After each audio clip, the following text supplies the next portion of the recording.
Hey everyone, welcome back to another video. Today I want to talk about this thing I keep talking about, which is pretty much the journey. So people describe it when they go through a kind of like a mental transfer of what would I call it, priorities in their life post an event that caused this. They call it an awakening, they call it a epiphany, but these are all very fancy words for pretty much just what comes down to a general change of mindset and a change of direction. You know, you get to a signpost, a fork in the road, and you decide to keep going the same way you've done before, or with new evidence, or from an experience, or a certain education, you decide to go down another path. Now, I don't know if this is everyone, but before I started this journey, I would probably see other people who were talking about it and not be really interested, because it didn't really resonate with my life, and that's fine. And I'm not here to kind of change anyone's mind and go, you should do this. I'm just here to just explain what's happened and how I see it, and then maybe someone who might be wondering the same about their life might think, yeah, that's what's happening to me. That makes sense. So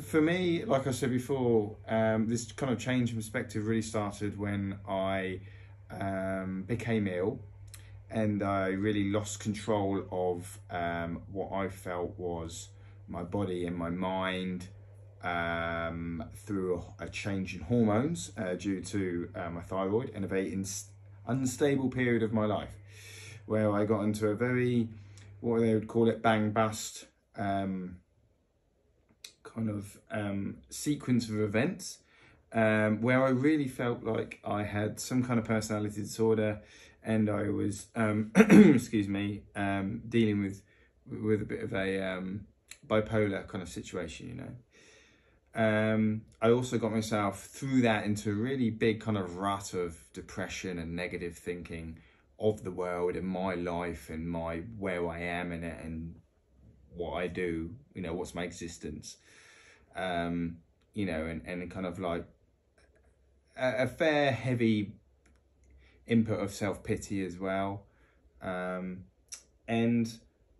then out of the back of that, when I got medicated correctly, I kind of got snapped out of it, but I still had those experiences, those kind of deep inward thinking mindfulness experiences, which you do when you go within, and when you think a lot, when you take that kind of thinking to a new level, which often people who have illnesses, whether that be critical illnesses or illnesses that affect their life massively, they do that because they can't do it physically, so the only way they do it is mentally. And so when you've had that experience, it's very hard not to change your mindset on things. So for example, I would say that my mindset prior to that was very ego driven. And when people say ego, they think, he's egotistic, or it's kind of like connected. People think it's connected with arrogance, but it's not actually. I posted yesterday on a podcast, and for those who haven't watched it or listened to it, it's very worth listening to. And it says a lot about ego, and then explains actually what it is. And what it is just a bit of biological coding that was put into us years ago, when our primary task was to survive in an environment where a lot of things are trying to kill us. And therefore, when you bring it back into modern times, it's something that we're still using or still affected by, but isn't relevant. And ego normally is your brain looking in upon you, or looking at you, saying a reflection and saying, right, you're worth that, or that's what you're doing, or this will make me happy, like, yeah, do that. You know, for example, I always thought that if I carried out this huge kind of successful events, that it would bring me some fulfillment within my life and make me feel like that was my meaning, you know, and that I had a place in kind of society, you know, and that people would look at me and I would have a meaning, because I had always struggled with that from being a child, like feeling that I was any good. I was often rejected by, you know, girls, and, you know, I wasn't in the very popular friend kind of thing at school. And so, you know, when I joined the forces, I decided to go to the gym and change my physical appearance, and the Navy gave me all I needed and all the opportunity I needed to boost this ego, right? But it didn't fill me with any fulfillment, really, not deep fulfillment that lasted. And so, coming back to the subject before, this journey that I started on, which I kind of explained a little bit like when you grab a thread on a bit of clothing, you just keep pulling, and you want to see where it ends, you know? It can be a bit addictive like that. It's very much like that, because to me now, my life's purpose is to feel balanced, be happy, and spread that to the people I love. Money and materialistic stuff, and continuously having these things that like shout out to the world, look at me, look what I'm achieving, and it is not really that important. I can let it go. You know, the idea of missing a gym session prior to my kind of change in mindset would have been like, whoa, I can't do that, you know. This is me, this is what I do. I will lose myself if I lose my personality if I don't go to the gym. And now I do it because I enjoy it. It doesn't seem as much of an addiction, which I can probably tell. But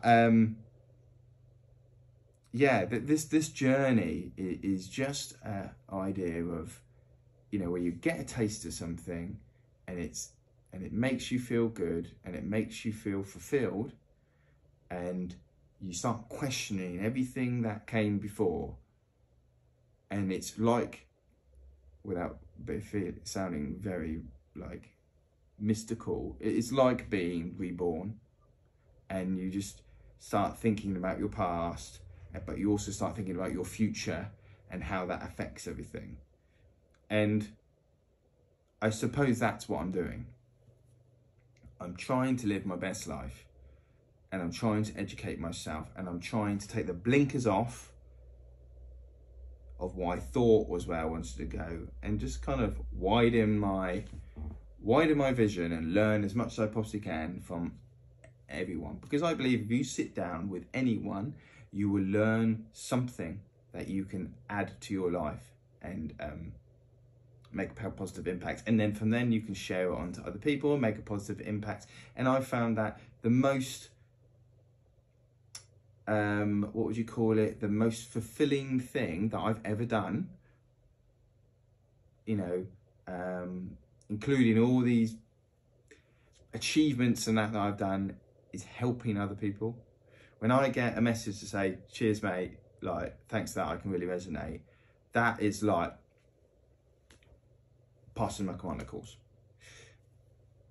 you know, in a different state. But yeah, I just thought I'd spread that, because I understand from other people's perspective who haven't been through what I've been through. Sometimes it can be very hard to be like, what the hell is Phil going on about? He's going all like woo-woo fairy, he must be on flipping mushrooms or something. Nope. Although I'm very interested in them and their abilities to widen that vision. But anyway, I hope that resonates with someone. But it damn makes me feel good to put it out there. Anyway, see you later, people. Bye.